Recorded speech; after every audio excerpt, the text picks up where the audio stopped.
Hi, I'm Lezanne Viviers from Viviers studio in Johannesburg. Growing up, I was always unsure whether I should do art or fashion, because sculpture and ceramics and doing very visual, practical things was very much part of my upbringing.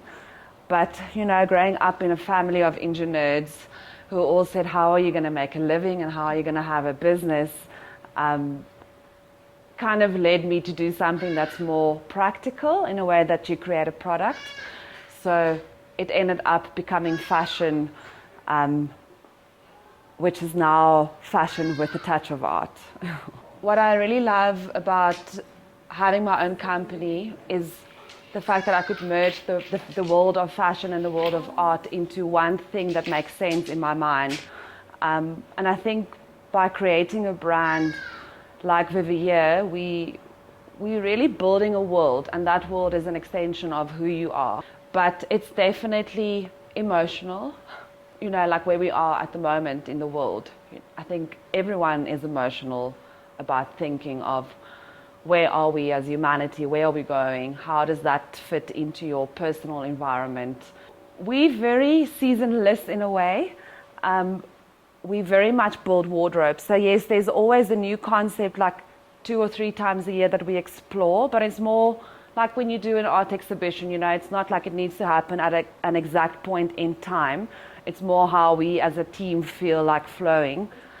In my fashion persona, I need to be public and speak about things, but in my personal capacity, I love solitude and, basically escaping to nature. So, as a mother, there's always an internal dialogue, right? Am I raising my child the way that I would have liked to be raised? And then I put myself back in my mom's shoes and I'm like, actually, they did a great job.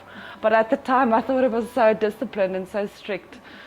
So yes, there are definitely very many facets that comes with each role.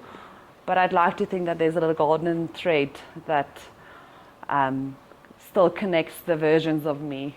So to have your own business and to work within fashion, you always sacrifice something for a particular moment in time. It doesn't need to be a permanent thing. But what I've sacrificed is solitude and time for myself. But not at the cost of, I think, the bigger picture. I think it's always momentarily. When you start a new business, but also specifically in fashion or in the creative world, you give everything of yourself when you're creating.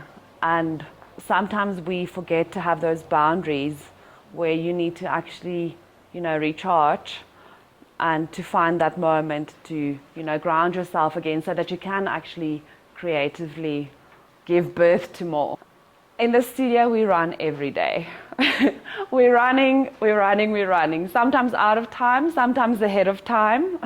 I don't believe time exists. I think it's just a conceptual thing in your mind, because sometimes you feel like, hours took minutes or minutes are weeks. But yes, I think being creative, you always have so many different projects and things that you would like to do, and yet it always feels like you do not have enough time to do all those 1,000 ideas.